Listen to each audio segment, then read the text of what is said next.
오늘은 2024년의 우리 마지막 송년 주일입니다. 그리고 또 졸업 증금 예배이기도 해서요. 우리 온 세대, 온 가정이 함께 예배를 드립니다. 안타깝게도 요새 독감, 감기가 유행이어서 아픈 분들이 좀 많고, 그래서 이 마지막 주일 함께하지 못한 분들이 많지만 그래도 우리가 이 마지막 예배를 기쁨과 또 유중의 미로 하나님 앞에 은혜로 드리기를 원합니다. 우리 졸업 증금 예배는 우리 전도사님께서 나오셔서 말씀을 전해주실 건데요. 말씀 가운데 여러분 은혜 받기를 원합니다. 우리 하나님께는 영광의 박수, 우리 전도사님께는 격려의 박수로 환영해 주시기를 바랍니다.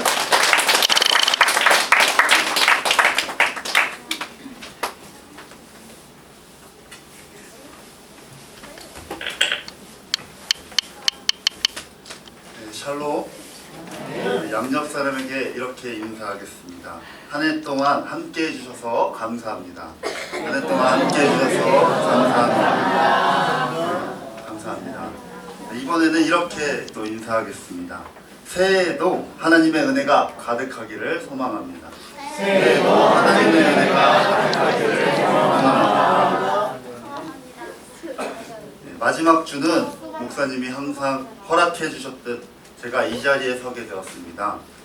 부족하지만 저를 보지 마시고 저를 통해 역사하시는 하나님만을 바라보시기를 원합니다. 아멘. 오늘은 교회 학교 아이들과 함께 졸업 증금 예배를 드립니다.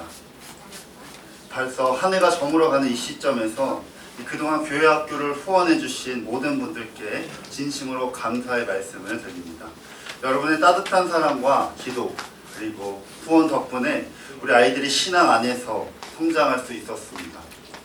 C.S. 루이스라는 사람이 있습니다. 그는 순전한 기독교라는 책을 썼는데요. 책 내용 중에서 오늘날 기독교인에 대한 현실적인 이야기를 했습니다. 그 내용은 이렇습니다. 이 세상을 위해 가장 많이 일한 그리스도인들은 다음 세상에 대해 가장 많이 생각한 이들이었다 라면서, 그런데 그리스도인들이 다음 세상에 대해 관심을 잃게 되면서 기독교는 세상에서 그 힘을 잃고 말았다 라고 진단했습니다. 그렇습니다. 오늘날 기독교는 점점 세상에서 힘을 잃고 있습니다. 그러나 오늘날 여러분의 사랑과 기도가 있기에 교회 학교에 큰 힘이 될 줄을 믿습니다. 앞이 막막한 시대에 있더라도 여기에 모인 모두 여러분이 모두가 주님의 빛을 쫓는 사람들일 줄을 믿습니다.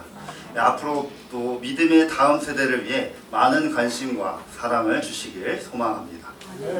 질문 한 가지 여러분들에게 던지고 말씀을 시작하길 원합니다. 한 해를 돌이켜볼 때 과연 여기 계신 성도분들 중에, 성도님들 중에 계획대로 다 이루며 살아가신 분이 계십니까? 예, 없습니다. 기생충이라는 송강호가 나오는 영화가 있습니다. 제가 짧게 스포를 하자면 이 송강호가 아들에게 절대 실패하지 않는 계획을 알려주는 장면이 나옵니다. 절대 실패하지 않는 계획, 그게 뭔지 아십니까? 노플랜, 무계획입니다. 이어서 왜 그런지에 대한 이유를 설명하는데요. 이 계획을 세우면 이 계획을 세운 대로 되지 않기 때문입니다. 이처럼 우리 인생이 계획대로 되지 않음을 풍자한 장면으로 기억에 남습니다. 저 또한 계획을 세우는 것을 정말 싫어합니다. 얼마나 싫으면 오늘 말씀 제목이 무엇입니까? 계획대로 되지 않는다 라고 했습니다. 아무래도 연말이라 계획을 많이 세우죠. 그러나 계획대로 되지 않은 인생, 이 인생임에도 불구하고 감사한 것이 있습니다. 나의 계획대로 되지 않음을 통해서 하나님께서 내 인생을 계획하시구나 하고 깨닫게 해주신 사실입니다. 가시밭인 줄 알았던 내 인생이 돌이켜보니 꽃밭이었음을 깨닫게 해주셨습니다. 여기 계신 성도님들 중에 계획대로 되지 않으신 분들이 계십니까? 그렇다면 감사하시길 바랍니다. 하나님께서 여러분들의 인생을 책임져 주시기 때문입니다. 이 사실을 믿으며 계획대로 되지 않는 삶이지만 그럼에도 불구하고 하나님 구원 계획을 믿으며 하나님을 찾는 신앙인이 되길 소망합니다. 이를 통해 하나님의 계획을 찾는 신앙인의 자세 세 가지를 함께 살펴보면서 계획대로 되지 않는다라는 제목을 통해 하나님 말씀 증거하겠습니다. 오늘 말씀은 탕자 비유 이야기입니다. 여러분들이 잘 알고 있는 내용이죠. 어떤 부자에게 아들 둘이 있었죠. 아버지에게는 참 생명과 같이 소중한 자들입니다. 그 아들을 볼 때마다 아버지는 얼마나 대견스럽게 생각하겠습니까? 그런데 느닷없이 아버지가 죽으면 저 주려는 유산 있죠? 지금 주세요. 아버지가 죽을 때까지 지금 기다릴 수가 없으니 빨리 좀 주세요. 참 이 이야기를 듣는 아버지의 마음은 갈기갈기 찢어집니다. 옥하는 목사님 설교 중에서 어느 선교사가 레바논이라는 나라에 갔다고 합니다. 거기서 시골 동네로 갔는데 지금도 예수님 당시와 비슷한 문화 시골촌이 있습니다. 선교사가 일부러 그곳에 가서 이 성경을 모르는 사람들에게 돌아온 탕자 비유를 이야기해 주었다고 합니다. 그리고 그들의 반응이 어땠는지 그 사람들 이렇게 말했다고 하는데 이렇습니다. 아직도 아버지에게 재산 달라고 하는 이야기는 아버지 보고 너 빨리 죽어 라고 하는 말이랑 똑같다는 것입니다. 그리고 이 이야기를 들은 현지인들은 그렇게 모욕을 받으면서 아들의 요청을 들어준 아버지가 도무지 이해가 되지 않는다고 합니다. 그래서 큰아들의 입장에서 볼 때 동생이 얼마나 못된 짓을 한 것입니까? 형이 동생을 미워할 수밖에 없는 것은 당연합니다. 자녀가 못된 짓을 하면 부모 마음은 어떠십니까? 미워 죽겠습니다. 그런데 형제간에는 얼마나 더 믿겠습니까? 동생이 재산이나 가지고 나가서 좀 모으고 돌아오면 좋은데 사업이 잘 돼서 오면 좋은데 그럼 별 문제가 아니죠. 그런데 큰 형이 오늘 읽은 본문 30절에 아버지에게 이렇게 말합니다. 함께 읽겠습니다. 시작. 아버지의 살림을 처녀들과 함께 삼켜버린 이 아들이 돌아오매 이를 위하여 살찐 송아지를 잡으셨습니다. 아멘. 창녀들과 허랑방탕하게 놀다가 거지꼴이 되어서 돌아왔습니다. 그런데 어떤 사람이 만약 동생이 착실하게 살고 돈도 벌어서 성공했다면 과연 아버지에게 돌아오지 않았을까요? 절대로 안 돌아옵니다. 그러나 기댈 데가 없으니까 배가 고프니까 아버지에게 찾아옵니다. 저희는 이러한 사람을 보면 뭐라고 하죠? 저희는 이것을 얍삽한 인간이라고 합니다. 형의 입장에서 보면 도무지 이해가 안 됩니다. 그런데 여기에 형의 마음에 더 불을 붙이는 사람이 있습니다. 누군지 아시나요? 아버지입니다. 자신을 위해서는 잔치 한 번도 안 해준 분입니다. 29절입니다. 함께 읽겠습니다. 시작. 아버지께 대답하여 이르되 내가 여러 해 아버지를 섬겨 명을 어김없거늘 내게는 염소 새끼라도 주어 나와 내 것으로 즐기게 하시는 일이 없더니. 재산을 다 말아먹고 이제 거지가 되어 돌아온 동생을 봅니다. 그런 동생을 위해 아버지는 좋아서 잔치를 벌여주는데 아버지를 보는 형의 마음에는 화를 붙돋는 사람입니다. 저희들 또한 돌아온 아들을 좋아하는 아버지의 마음을 보면 현실적으로 이해가 안 됩니다. 오히려 우리는 화가 난 형의 마음이 훨씬 더 공감이 됩니다. 이러한 인간적인 모습이 우리에게 더 공감이 되죠. 그렇지 않습니까? 그런데 여기에 중요한 진리가 있습니다. 이 큰아들이 바로 우리 자신의 모습을 보여주고 있습니다. 이게 중요한 것입니다. 우리들 대부분은 우리 자신보다 악하다고 생각하는 사람들에 대해서 숨겨진 분노를 가슴에 품고 살아갑니다. 저 역시 마찬가지입니다. 이는 마치 바리새인들처럼 차가운 도덕적인 눈을 가지고 바라보죠. 그래서 전도를 해도 아무나 하지 않습니다. 내가 접근하기 쉽고 껄끄러운 사람은 피합니다. 저희가 지난주 수요일 날이 무슨 날인지 아시나요? 크리스마스 성탄절 예배를 드렸죠. 많은 교회들이 이 성탄절만 오면 교회에서 성탄절 찬양, 율동, 연극 등 다양한 프로그램 등을 준비합니다. 다양한 프로그램 등을 준비하면서 이렇게 옹기종기 모이는데 저희 박천영 담임 목사님이 다음 성탄절은 서울역 노숙자 급식소에서 예배를 드립시다 라고 말씀하신다면 어떠실까요? 어떨까요? 여기서 저희 본성이 나옵니다. 나는 노숙인과 달라. 같은 공간에서 예배드릴 수가 없어. 이러한 사람들을 보면 참 어렵습니다.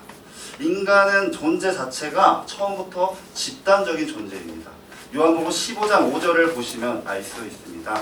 함께 읽겠습니다. 시작. 나는 포도나무요 너희는 가지라. 그가 내 안에 내가 그 안에 거하면 사람이 열매를 많이 맺나니 나를 떠나서는 너희가 아무것도 할 수 없습니다. 네. 우리는 여기서 가지가 저와 여러분이고 포도나무가 예수님입니다. 모든 공동체들이 예수님 안에 한 지체로 와닿은 말씀입니다. 여기서 저는 쉽게 설명을 드리고자 이 포도나무를 비유로 이야기했습니다. 그런데 인간이 선악과를 따먹고 하나님과 분리된 존재가 되었습니다. 그렇게 하나님과의 분리된 존재로서의 자기 영광을 위해서 살게 된 것을 죄라고 합니다. 이 사실을 받아들여져야만이 하나님께 접붙임을 받는 가지처럼 살아가게 됩니다. 저희가 이렇게 가지가 될 때 비로소 줄기이신 하나님께서 공급하시는 생명력을 받고 저희가 살아가게 됩니다. 그러나 내가 더럽고 악하다고 생각하는 사람들이 구원받는다고 생각을 한다면 내 마음의 한편은 어딘가 불편합니다. 창녀나 창기, 흉악범이 어쩌다 예수님을 믿고 변화되어 또 구원받는다는 소식을 듣는다면 기분이 좋지 않습니다. 그런데 그런 사람들을 너무나도 사랑해서 그들 때문에 기뻐하시는 하나님, 이것은 우리 머리에 상상이 되지 않습니다. 바로 이것이 형의 모습이고 우리 자신의 모습입니다. 이러한 하나님의 모습을 우리가 어떻게 이해할 수 있겠습니까? 오히려 저희는 바리새인 쪽으로 가까이 기울어져 있는 모습을 보게 됩니다. 그런데 예수님의 족보를 보시면 어떻습니까? 마태복음 1장이 대표적인데요. 나코의 유명한 족보가 나옵니다. 그런데 그 족보를 보면 참 부끄러운 사건들이 숨겨놓은 여자 4명이 나옵니다. 그 중에 대표적인 인물 2명을 꼽으면 다말입니다. 그는 과부였습니다. 아이를 갖고 싶어서 궁리하다가 창녀의 옷을 입고 길가에 앉은 시아버지를 유혹합니다. 그렇게 아들을 낳았습니다. 그런데 놀랍게도 이 참 부끄러운 관계에서 날 아들이 바로 유다입니다. 바로 예수님에 나온 조상이죠. 이해가 가십니까? 다음 밧세바입니다. 한참 권력을 휘두르면서 세도가 당당했던 다윗이라는 왕의 성적 놀잇감이 된 처량한 여자입니다. 그렇게 불의한 관계에서 태어난 아들 솔로몬이 바로 예수님의 조상이라고 합니다. 예수님은 그렇게 충격으로 얼룩진 족보를 가지고 세상에 태어나셨습니다. 왜 성경은 이러한 족보를 부끄러움 없이 다 드러냈을까요? 이제 이게 기독교의 본질이라고 할 수 있는데요. 악해서 구원받을 수 없는 사람은 없다는 것입니다. 악해서 너 구원 못 받아, 이게 아니라는 것이죠. 예수님의 족보에서 이 여자들만 봐도 그 사람보다 더 부끄러운 사람이 세상에 몇 명이나 되겠습니까? 그렇게 아버지가 집 나가 돌아온 아들을 보고 맞이할 수 있었던 이유는 우리 존재가 악해도 하나님 안에서 용납받을 수 없는 자가 없다는 것입니다. 그러므로 우리 모두가 용납받는 자가 되었으니 담대히 아버지께 돌아가는 자가 됩시다. 양옆 사람이 이렇게 인사하겠습니다. 아버지께로 돌아오는 자가 됩시다. 아버지께로 돌아오는 자가 됩시다. 감사합니다. 지난주에 목사님과 이야기를 하면서 오늘날 한국 사회에서 복음을 전한다는 것은 어렵다는 이야기를 나누었습니다. 그 이유가 무엇인지 아십니까? 저희 한국이 길거리에 CCTV가 전 세계에 2번째로 많은 나라라고 합니다. 번제를 저지르고 싶어도 저지르기 어려운 나라죠. 그렇게 나쁜 짓을 하기가 쉽지 않습니다. 그런데 교회에 가면 뭐라고 하나요? 우리는 죄인입니다.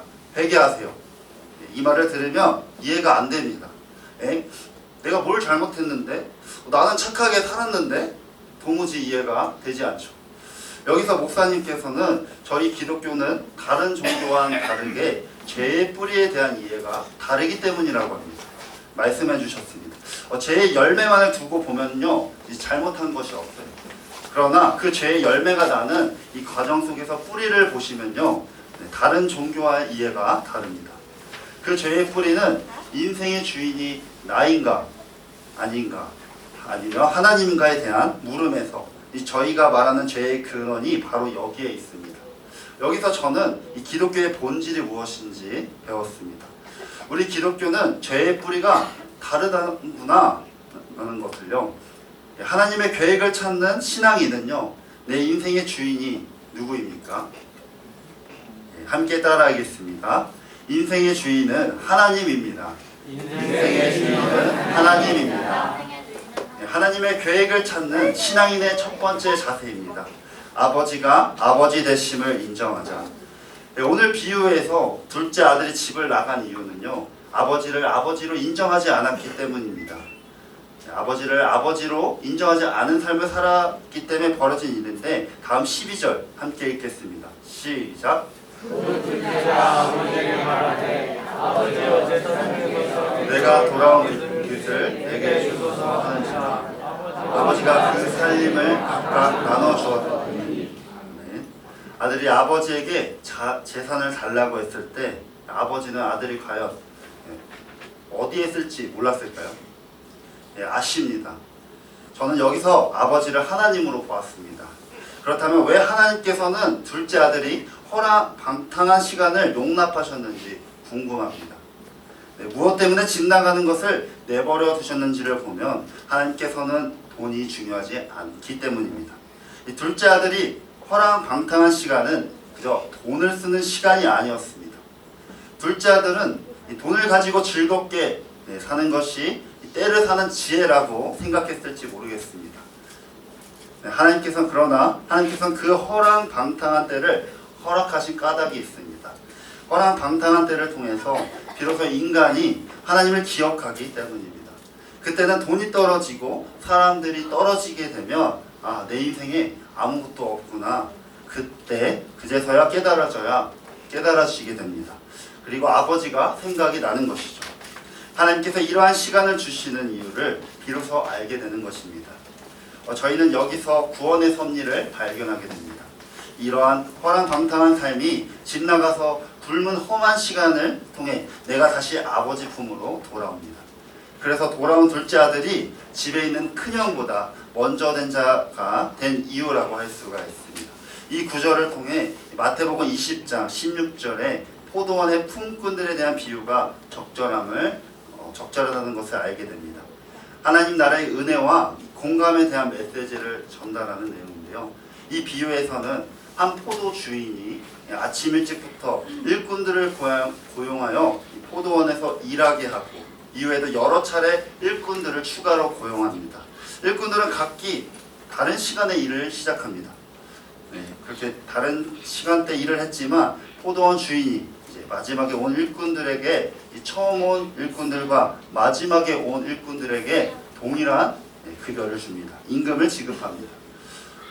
이에 대해 처음 고용된 일꾼들이 이제 불만을 토로하죠. 주인은 그들에게 이렇게 말합니다. 내가 너희와 약속한 대로 주는 것일 뿐이라고 설명하면서 하나님 자신의 자비로움을 강조하죠. 이 비유는 하나님의 은혜가 인간의 노력이나 시간에 따라 달라지지 않음을 보여줍니다. 이 이야기는 모든 사람에게 동일하게 주어지는 하나님의 사랑과 자비를 강조하죠. 그래서 예수님께서 말씀한 유명한 말씀이 있죠. 마태복음 20장 16절 말씀입니다. 함께 읽겠습니다. 시작. 이와 같이 가정에 따라서 먼저 되고 먼저 되어서 나중입니다. 아멘. 이 말씀 또한 인간의 기준으로는 이해하기 어려운 하나님의 정의를 상기시킵니다. 그러나 이 말씀을 통해 얻은 확신은 모든 것은 하나님의 구원 손길 안에 있음을 확신합니다. 하나님의 구원을 확신하며 내 힘과 내 공로가 아닌 아버지를 아버지로 인정하는 것이 저와 여러분들이 되길 간절히 소망합니다. 함께 인사하겠습니다. 아버지를 아버지로 인정하자. 아버지를 아버지로 인정하자. 하나님의 계획을 찾는 신앙인의 두 번째 자세입니다. 아버지께 구하는 자가 되자. 한국교회 초대 역사의 거목 중 한 분인 최홍종 목사님을 아십니까? 도함의 성자 이세종 선생의 제자이자 무등산의 성자로 알려져 있습니다. 저는 설교자의 일주일이라는 김영보 목사님의 책을 통해서 이 이야기를 듣게 되었는데요. 한 집회에서 사람들이 최용종 목사님에게 이렇게 물었답니다. 하나님 나라에 대해서 좀 설명해 주세요. 네, 설명해 주십시오. 그러자 그분의 대답이 걸작이었습니다. 거시기가 하도 거시기해서 거시기하기가 참 거시기합니다. 이는 하나님 나라의 모호성 혹은 비밀스러움을 거시기라는 전라도 사투리의 모호성으로 표현한 것이죠. 하나님 나라에 대해서 확실하게 알 수 없고 정확하게 말할 수가 없습니다. 이렇게 말한 것을 보니 그분은 하나님 나라의 비밀을 알고 계셨던 분으로 알 수 있습니다. 하나님 나라에 대해 정확하게 알 수 없는 것, 그것이 우리가 믿는 비밀입니다. 비밀이기에 다 알 수 없고 비밀이기에 언어와 논리로 담기가 어렵습니다. 그런데 그것이 신비이기 때문에 더 알고 싶고 더 가까이 가고 싶고 더 잡고 싶은 것, 이것이 우리가 맡은 비밀입니다. 그래서 바울이 이 비밀을 제대로 전하기 위해서 이렇게 말했습니다. 골로새서 1장 29절입니다. 함께 읽겠습니다. 시작. 내 속에서 능력으로 역사하시는 이의 역사를 따라 힘을 다하여 수고하라. 아멘. 그렇게 저희가 성령을 구하면서 하나님과의 믿음의 관계를 놓치지 말아야 합니다. 힘을 다하여 수고하노라 라는 말의 헬라어는 코피오 아고니조 메노스입니다. 이 아고니조마이는 씨름하다 라는 뜻이고요. 코피아오는 코피가 날 정도로 노력하다는 것을 말합니다. 씨름하면 떠오르는 성경 인물이 있습니다. 야곱입니다. 자신의 형 에서를 만나러 가는 날 천사와 씨름을 하죠. 이때 천사는 자신이 이기지 못함을 알고 야곱의 허벅지의 관절을 칩니다. 그러나 야곱은 끝까지 놓아주지 않습니다. 그리고 자신을 축복해 줄 때까지 보내주지 않습니다. 저희 또한 마찬가지입니다. 자신에게 맡겨진 비밀을 사람들에게 전하여 그리스도 안에서 온전히 바라게 하기 위해서 코피가 날 정도로 노력해야 합니다. 구원의 비밀을 조금이라도 더 깨닫고 조금이라도 잘 전하기 위해서 힘써 노력하라는 것입니다. 코피아오와 이 아고니조마이는 모두 현재 현재형으로 쓰였습니다. 헬라어에서 현재형은 지속적이거나 반복적인 행동을 가리킵니다. 영어로 말하면 현재 진행형인데요. 따라서 계속하여 노력하노라 라고 번역해야 더 정확합니다. 하지만 인간적인 노력에 더하여 꼭 필요한 요소가 하나 더 있습니다. 내 속에서 역사하시는 이의 역사를 따라 라는 말씀 속에 그것이 암시되어 있습니다. 하나님의 계시와 이 지혜가 우리 노력에 합해져야만 좋은 결실을 맺을 수 있다는 뜻입니다. 비밀은 내가 추구할 때 하나님께서 열어주시는 것입니다. 인간 편에서 이 강렬한 추구와 갈망 없이 하나님께서 비밀을 열어주시는 경우는 없습니다. 잠시 우찌무라 간조라는 사람에 대한 이야기를 나누기를 원합니다. 우찌무라 간조라는 사람은요, 1861년 3월 26일생으로 일본의 개신교 사상가입니다. 서구적인 기독교가 아닌 일본인들에게 말씀하시는 하나님의 가르침, 즉 일본적인 기독교를 찾고자 한 사상가로 평가받는 인물인데요. 기도 내용은 이렇습니다. 하나님, 아버지의 축복을 받은 저는 이제 아무것도 바라지 않습니다. 돈도 바라지 않습니다. 명예도 탐내지 않습니다. 명성도 바라지 않습니다. 학문도, 기술도, 재능도, 예능도 탐내지 않습니다. 저는 지금 다만 아버지의 성령만이 소원입니다. 성령만 받으면 아버지의 깊은 심정을 알게 되고 인생의 의미를 알게 되고 죽음이 무섭지 않게 되고 내세가 뚜렷해지고 선이 절로 마음속에 솟아나고 아름다움이 절로 몸에서 뿜어나올 것입니다. 제가 소원하는 것은 다만 이것뿐입니다. 곧 아버지 성령입니다. 성령만 받으면 저는 족합니다. 성령이 없으면 저는 가장 불쌍한 사람입니다. 하오니 하나님의 성령을 제게 주소서. 제가 사랑하는 이에게도 성령을 주소서. 저희 친구에게도 성령을 주소서. 다른 것은 아니 주시더라도 이 성령만은 허락하소서. 성령은 인생이 가장 먼저 구할 것입니다. 성령을 얻으면 다른 모든 것을 희생해도 아깝지 않습니다. 저희 또한 우찌무라 가리조의 고백에 이 마지막 희생이라는 단어를 기억하기를 원합니다.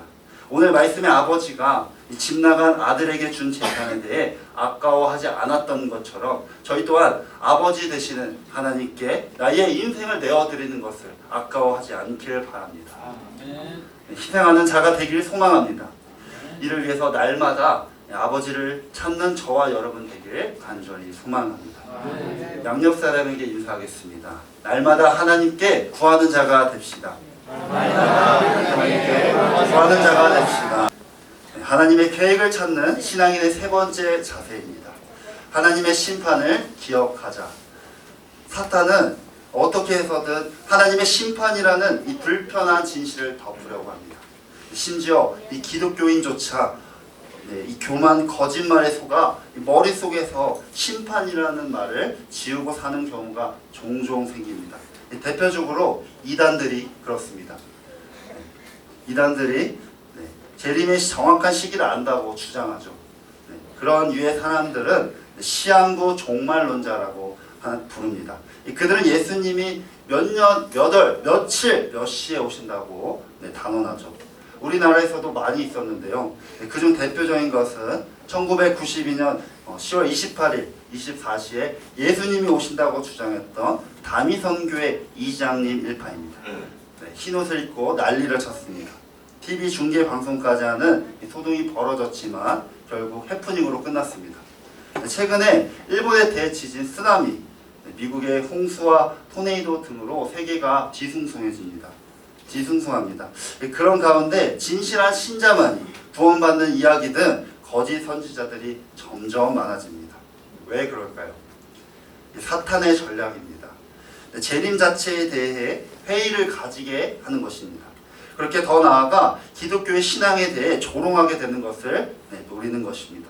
이로써 세상에 대한 심판이 묻어지게 만들어서 결국 하나님 없이 살아도 되는 거짓의 영을 계속해서 심어주는 것입니다. 그러나 진리의 말씀인 이 성경은 심판과 지옥을 증언합니다. 성경에서 심판과 지옥에 대해 가장 많이 언급한 이는 다름이 아닌 예수님입니다. 성경 구절에서도 가장 많이 예언된 말씀이 심판에 관련된 말씀입니다. 저희가 자주 예배를 드릴 때 고백하는 사도신경에서 뭐라고 고백하나요? 저리로서 산자와 죽은 자를 심판하러 오시리라. 심판은 반드시 분명히 옵니다. 그렇다면 예수님께서는 왜 심판에 대한 언급을 많이 하셨을까요? 이단의 교주들처럼 겁을 주어서 사람들을 조종하기 원하셨을까요? 또 한편 믿지 않는 사람들은 나는 그런 하나님 믿지 않아. 또는 사랑의 하나님이 왜 도대체 지옥을 만드신 거야? 이거 모순 아닌가요? 이런 질문들을 종종 듣습니다. 그러나 결코 우리를 조종하기 위함이 전혀 아닙니다. 예수님은 우리 중 그 누구도 그 심판을 받아 지옥에 가길 원하지 않으십니다. 그래서 최후 심판이 있음을 그토록 반복해서 확실하게 말씀하셨던 것입니다. 심판의 말씀에는 우리를 향한 그분의 맹렬한 사랑이 녹여져 있습니다. 개인적으로 하나님을 제대로 만나본 경험이 있다면요, 과연 그 지옥이 정말 크다고 여겨지겠습니까? 나를 위해 십자가 지신 하나님의 심정이 어떠신지 부모님 되시는 분들은 아십니다. 그런 하나님께서 이 독생자 아들을 우리에게 보내주셨습니다. 감격을 안 받을 수가 없죠. 그런데 청소년 시기에 하나님을 믿지 않는 한 사람이 한 교회에서 이 이야기를 들었다고 생각해보면 어떨까요? 정말 치사놈이네. 왜냐? 자기가 죽기 싫으니까 아들을 줘? 이해가 되십니까? 어린 아이들의 입장에서는 충분히 공감이 됩니다. 자신이 죽기 싫으니까 아들을 보내 거부감이 들 수 있습니다. 저 또한 아직 자식이 있지 않아 자식의 소중함이 어떤지 잘 모릅니다. 그러나 진정한 부모는요, 자신의 목숨보다 이 자녀의 목숨이 더 소중하다는 것을 압니다. 그러나 그 믿지 않는 청소년이 나중에 부모가 되어서 자녀를 낳는다면 어떨까요? 하나님의 마음이 그제야 이해가 될 것입니다. 자녀를 준다는 것, 자신의 책임을 피해서 이 덜한 사랑을 준다고 생각하는 것이 아닙니다. 자녀는 내가 죽는 것보다 훨씬 더 많은 사랑을 쏟아지는 존재인 것을 압니다. 하나님의 사랑은 이렇게 유추를 통해 이해할 수 있습니다. 오늘 비유에 등장한 이 자식이 집을 나갈 때 아버지의 마음은 분명 아픕니다. 하나님 마음 또한 그렇습니다. 우리가 하나님으로부터 멀어질 때가 있죠. 그러나 하나님은 우리를 위해 저어주십니다. 뿐만 아니라 우리를 위해 십자가를 대신 지어주시기까지 합니다. 하지만 예수님께서 십자가를 왜 지으셨는지 온전히 알 수 있는 사람은 아무도 없습니다. 예수님을 만나 변화된 사도 바울 또한 이렇게 말했습니다. 고린도전서 13장 10절에서 12절 말씀 함께 읽겠습니다. 시작. 온전한 것이 올 때에는 부분적으로 하는 것이 해야리라. 내가 어렸을 때에는 말하는 것이 어린아이와 같고 깨닫는 것이 어린아이와 같고 생각하는 것이 어린아이와 같다가 장성한 사람이 되어서는 어린아이의 일을 버렸노라. 우리가 지금은 거울로 보는 것 같이 희미하나 그때에는 얼굴과 얼굴을 대하여 볼 것이요 지금은 내가 부분적으로 아나 그때에는 주께서 나를 아신 것 같이 온전히 알리라. 아멘. 그렇기에 저희는 그 십자가의 사랑을 그 비밀을 믿음으로 유추할 수 있습니다. 그렇다면 왜 처음부터 알려주시지 않는 걸까요? 네, 결론입니다. 하늘나라는 우리가 믿는 구원의 비밀이기 때문입니다. 하나님께서 집나간 아들을 내버려 두신 이유는 허랑방탕한 삶을 허락하신 까닭은요, 그때를 통해서 비로소 인간이 하나님을 기억하기 때문입니다. 이를 통해 우리가 하나님을 찾는 작고 연약한 자임을 하나님은 그 누구보다도 잘 아십니다. 우리의 인생이 계획대로 되지 않는다 하더라도 하나님의 계획을 찾는 신앙인의 자세 세 가지를 통해 우리가 우리 인생의 자리를 하나님의 자리로 인정해야 합니다.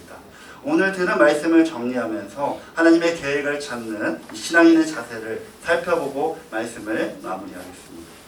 첫째, 아버지가 아버지 되심을 인정하자입니다.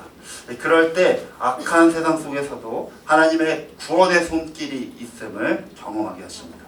둘째, 하나님께 구하자, 구하는 자입니다. 하나님께 구하는 자, 하나님의 부르심에는 후회하심이 없습니다. 이 사실을 믿으며 날마다 하나님께 구하는 자가 되길 소망합니다. 셋째, 하나님의 심판을 기억하자. 우리를 혼내기 위함이 아닌 변화시키기 위함임을 기억하면서 이 마지막 날 심판으로 돌아가 다시 그분께로 믿음을 행하는 저와 여러분 되길 간절히 소망합니다. 예수님께서는요 스스로 낮은 곳에 오셨습니다. 그러나 하나님은 그런 스스로 낮아지신 예수님을 가장 높은 자리로 또 올려주셨습니다. 저희 또한 마찬가지겠습니다. 인생을 살아가는 데 있어서 오직 주인 되시는 하나님만 높이는 자가 되기를 소망합니다. 그렇다면 분명 하나님께서 여러분들을 높여주십니다. 우리와 세상 끝날까지 관계 맺기 원하시는 하나님을 만나시기를 간절히 소망합니다.